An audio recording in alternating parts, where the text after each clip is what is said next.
Continúan los avances en las negociaciones de paz para Ucrania. El presidente Donald Trump, que este fin de semana lo pasaba en su residencia de Mar-a-Lago, en Florida, daba orden a su equipo negociador para reactivar las conversaciones y encontrar una solución al conflicto. Altos cargos ucranianos y estadounidenses se reunían durante 2 horas en un hotel en Florida. El secretario de Estado estadounidense, Marco Rubio, decía que las conversaciones han sido muy productivas, pero reconocía que aún queda mucho trabajo por hacer en la búsqueda de un acuerdo de paz entre Ucrania y Rusia. It's about also the terms that set up Ukraine for long-term prosperity. I thought we started laying the groundwork for that most certainly in Geneva. I think we continued that work in our communications throughout the week. I think we built on that again today, but there's more work to be done. This is delicate, it's complicated, there are a lot of moving parts, and obviously there's another party involved here that'll have to be a part of the equation, and that'll continue later this week when Mr. Witkoff travels to Moscow, although we've also been in touch in varying degrees with the Russian side, but we have a pretty good understanding of their views as well. So much work remains, but today was again a very productive and useful session where I think additional progress was made, and we continue to be realistic about how difficult this is, but optimistic, particularly given the fact that as we've made progress, I think there's a shared vision here that this is not just about ending the war, which is very important. It is about securing Ukraine's future, a future that we hope will be more prosperous. El secretario de Estado estadounidense, que reconocía que la situación es todavía bastante tensa, es el lunes 1 de diciembre. Continúan estas conversaciones de paz entre la delegación estadounidense y la delegación ucraniana. El secretario del Consejo de la Seguridad de Ucrania, Rustem Umerov, el responsable de las negociaciones sobre el plan de paz para la guerra ruso-ucraniana, aseguraba y también recogía ese guante de Marco Rubio, asegurando que todavía queda mucho por decidir. Está en juego, decía, el futuro de Ucrania. About the future of Ukraine, we discussed all the important matters that are important for Ukraine, for Ukrainian people, and the US was super supportive. We already had a successful meeting in Geneva, and today we continued this success. So at the moment, this meeting was productive and successful. On the later stages, hopefully, we will keep you updated. Y Marco Rubio reiteraba que el objetivo fundamental, más allá de poner fin a la guerra, son las garantías de seguridad de Ucrania para que el país pueda ser soberano, independiente y próspero. As I told you earlier this morning, our goal here is to end the war. But it's more than just to end the war. We don't just want to end the war, we also want to help Ukraine be safe forever, so never again will they face another invasion, and equally importantly, we want them to enter an age of true prosperity. Bueno, pues fin de semana productivo en Florida, una semana después de esas conversaciones en Ginebra, en la que parecía darse un vuelco a los intereses de Ucrania en este conflicto con Rusia que se libra desde febrero de 2022. Conversaciones productivas en Florida, Donald Trump en su residencia para jugar al golf el fin de semana, también para dar órdenes a los equipos negociadores y también para enviar a Steve Witkoff a Moscú, que se ha confirmado que será este lunes. El viaje, según avanza CNN, citando a un funcionario estadounidense, el secretario de prensa del Kremlin, Dmitry Peskov, también revelaba que la reunión entre Putin y Witkoff, además del yerno de Trump, Jared Kushner, tendría lugar en algún momento de la primera parte de la semana, aunque no daba una fecha exacta. Desde CNN apuntan a que Steve Witkoff se reunirá hoy con Vladimir Putin. Todavía no está claro si Jared Kushner acompañará a Steve Witkoff a Rusia. Mientras tanto, el presidente estadounidense Donald Trump ha confirmado que ha hablado por teléfono con el presidente venezolano Nicolás Maduro. No ha dado más detalles, se ha limitado a decir a los periodistas que la conversación se ha llevado a cabo. Un Donald Trump que también le preguntaban si este intercambio se había dado bien y finalmente se negaba a desvelar el contenido de esa conversación. Recordemos, con esa presión sobre los ataques militares contra Venezuela, si eran inminentes o no, a lo que Donald Trump tampoco pretendía darle demasiada importancia, después de que recordemos que Donald Trump ha alimentado esa posibilidad de una ofensiva terrestre en Venezuela para combatir el tráfico de drogas, después de llevar ya más de una docena de operativas en el Mar Caribe. Unos comentarios que se producen después de que Estados Unidos, como saben, ordenara el cierre de los cielos sobre Venezuela. Trump confirmaba que ha hablado con Nicolás Maduro. Can you tell us more about why the airspace above Venezuela should be considered closed? Yeah, because we consider Venezuela to be not a very friendly country. They sent millions of people, really, and probably a number in excess of that. And a lot of those people shouldn't be in our country, from jails, from gangs, from drug dealers, from all of the people that came into our country shouldn't have been in our country, causing a lot of problems. Does your warning and drugs. Does your warning mean that an airstrike is imminent, or should we not read it that way? Don't read anything into it. The New York Times reported that you had a phone call with Maduro. Did you? I don't want to comment on it. The answer is yes. And can you tell us a little bit about it? No, I can't do that. Mr. President, Would you say it went well? I wouldn't say it went well or badly. It was a phone call. 7 y 6 minutos, tiempo para los mercados asiáticos que comienzan este mes de diciembre con dudas, con signo mixto. Las principales plazas como el Nikkei de Tokio, el Hansen de Hong Kong, el Kospi surcoreano o recordemos, el índice de Shanghai. De momento vemos en negativo. El índice Nikkei de Tokio ha perdido los 50.000 puntos, está cayendo casi un 2%. Vemos como el rojo también se mantiene en otros índices de este continente. Observamos como el índice de Shanghai, sin embargo, se mantiene en positivo, ganando medio punto porcentual. Vemos también cómo permanece en positivo de forma muy suave la subida para la bolsa de Bombay, el Sensex, que vuelve a marcar máximos históricos, 85.845 puntos para el índice Sensex, en una jornada en la que hemos conocido algunos datos macro, en este caso el PMI manufacturero de China, que vuelve a arrojar contracción. Este pasado fin de semana se publicaba un PMI en el que dejaba una lectura de 49,2 puntos. Finalmente, esta madrugada hemos conocido otro nuevo dato de actividad manufacturera, en este caso el que elabora S&P Global, y que ha dejado una lectura mejor, pero todavía por debajo de los 50 puntos que separan la expansión de la contracción. 49,9. Se esperaba que la actividad de las fábricas en la segunda mayor economía del mundo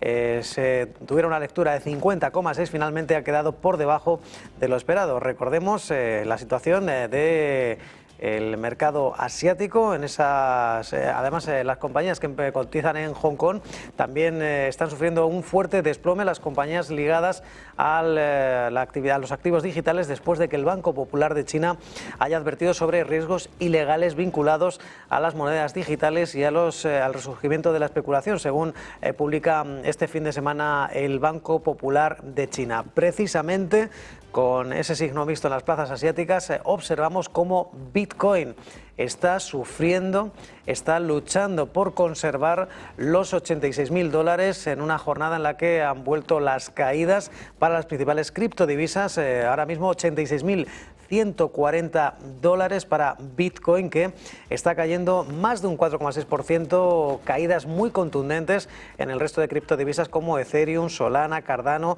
que está cayendo más de un 7%, Solana segundo un 5,6%, o Ripple retrocediendo casi un 7%. Caídas en los activos de riesgo, en las criptomonedas, y de momento estamos observando cómo aumenta de forma muy importante, rebotando más de un 2% el precio del petróleo, tanto el West Texas como el Brent, después de esa reunión de la OPEC Plus en la que se ha pactado mantener parada el aumento de la producción hasta marzo de 2026. En la anterior reunión de octubre ya se había especulado con esa posibilidad de seguir paulatinamente reduciendo el ritmo de producción. Finalmente se ha decidido cortar ese aumento de la producción en los 3 primeros meses de 2026. Un sector petrolero en el que Rusia tiene mucha importancia, sobre la cual han pesado esas sanciones, sobre esa posibilidad de que se eliminen esas sanciones y que había posibilitado que cayera el precio del petróleo. Finalmente, después de pararse este aumento de la producción, insistimos, subidas muy contundentes en el precio del petróleo y un Donald Trump que desde su residencia de Florida, en Mar-a-Lago, aseguraba también que las conversaciones entre la delegación ucraniana y la delegación estadounidense han ido muy bien.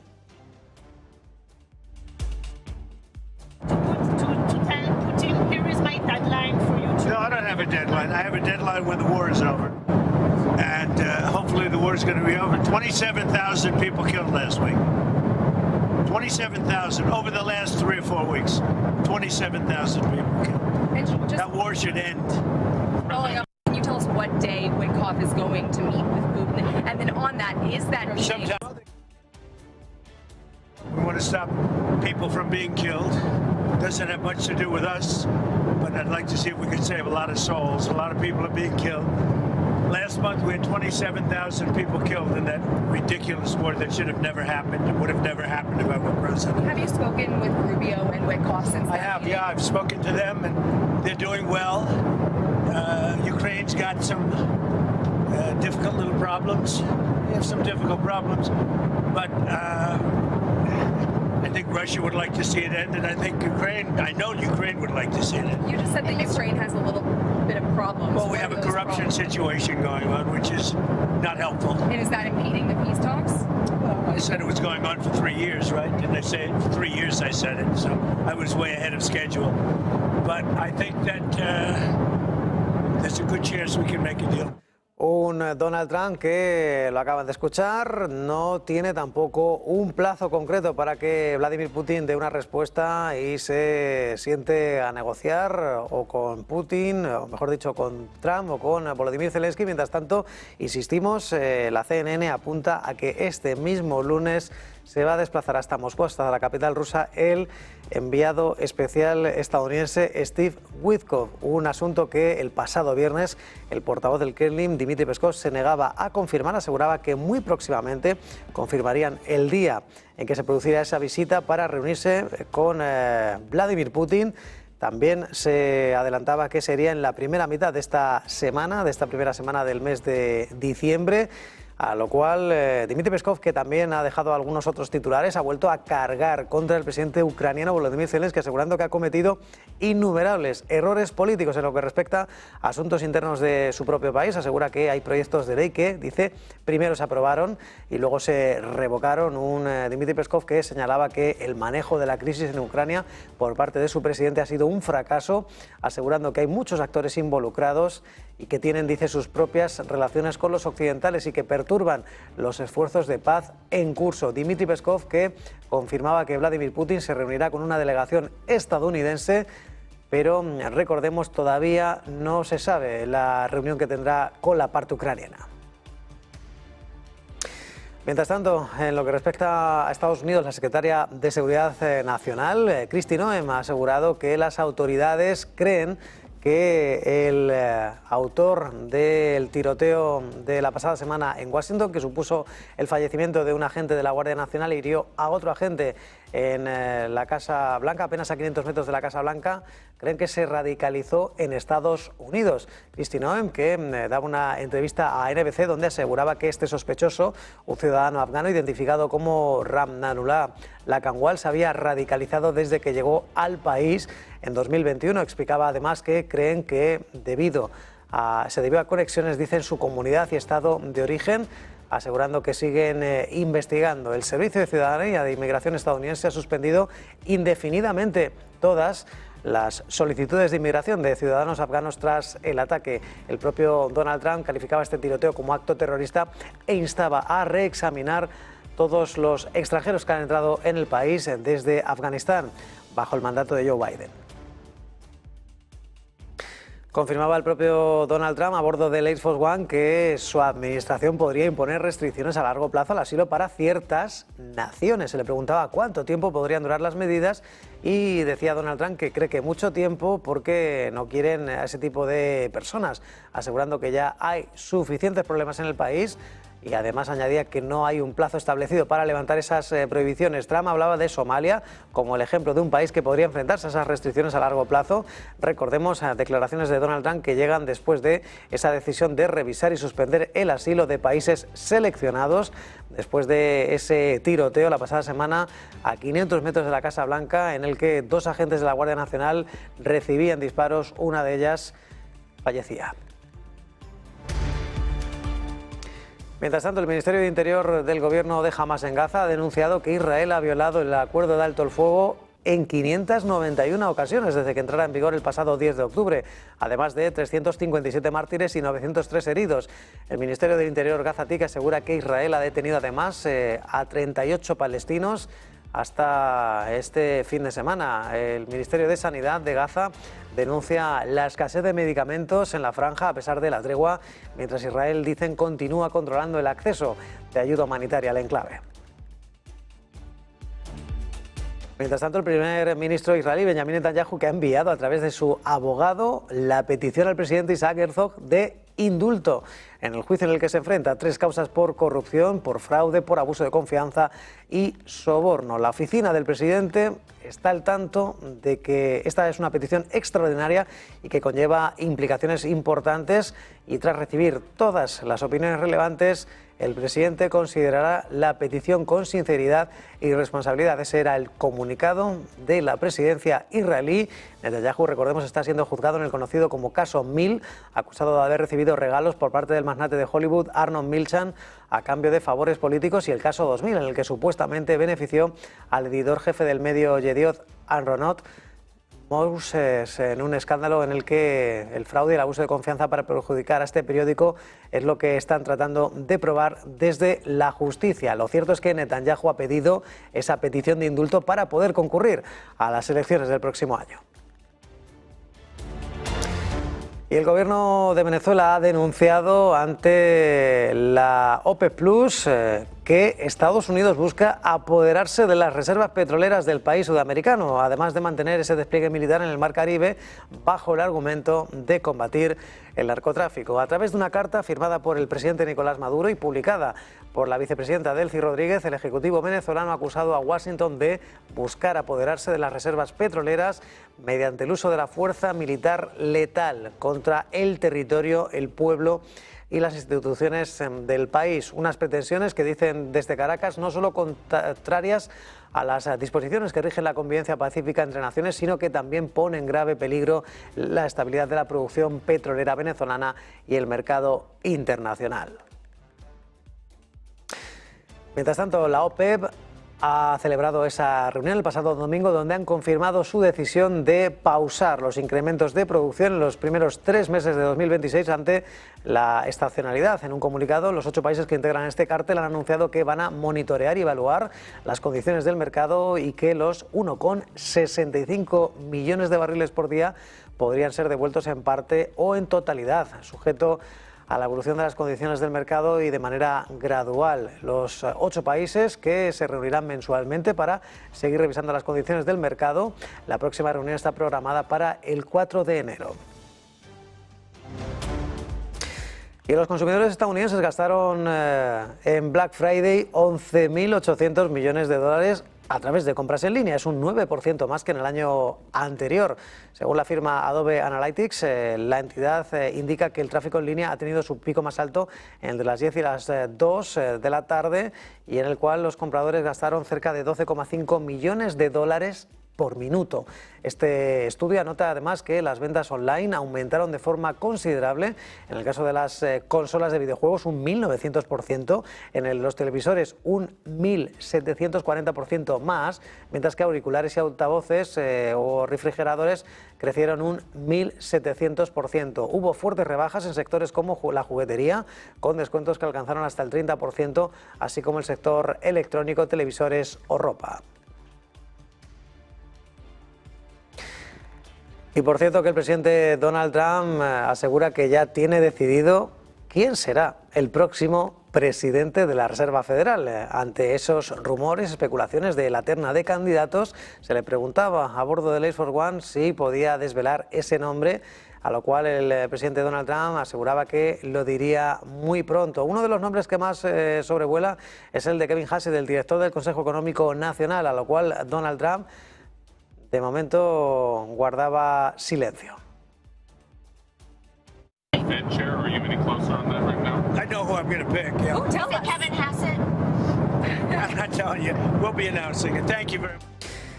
Y mientras esperamos lo que nos depara la sesión en Europa y con el signo mixto en las plazas asiáticas, en la agenda del día hoy los inversores van a estar atentos a la lectura final del PMI manufacturero de noviembre en la zona euro y Reino Unido, también una referencia que se va a conocer en Estados Unidos, PMI junto al ISM manufacturero del mes de noviembre y otras referencias como las licencias de construcción o la venta de viviendas nuevas en noviembre. En el ámbito de los negocios no habrá referencias empresariales. Esta semana, eso sí, los inversores van a estar muy pendientes del PIB, el desempleo o el IPC de la zona euro, mientras que al otro lado del Atlántico la publicación de datos macro por parte de organismos públicos va a depender de la normalización de los procesos estadísticos y del ritmo de recopilación de los datos oficiales. No obstante, se espera la publicación del informe ADP de empleo o el PCE, que serán cruciales para que la FED pueda evaluar la salud del mercado laboral e inflación antes de tomar decisiones de política monetaria en su reunión de la próxima semana. En el ámbito empresarial, Inditex será el plato fuerte de la semana con la presentación de resultados del tercer trimestre fiscal este miércoles. 7:20, tiempo para hacer una pequeña pausa en Business Connection.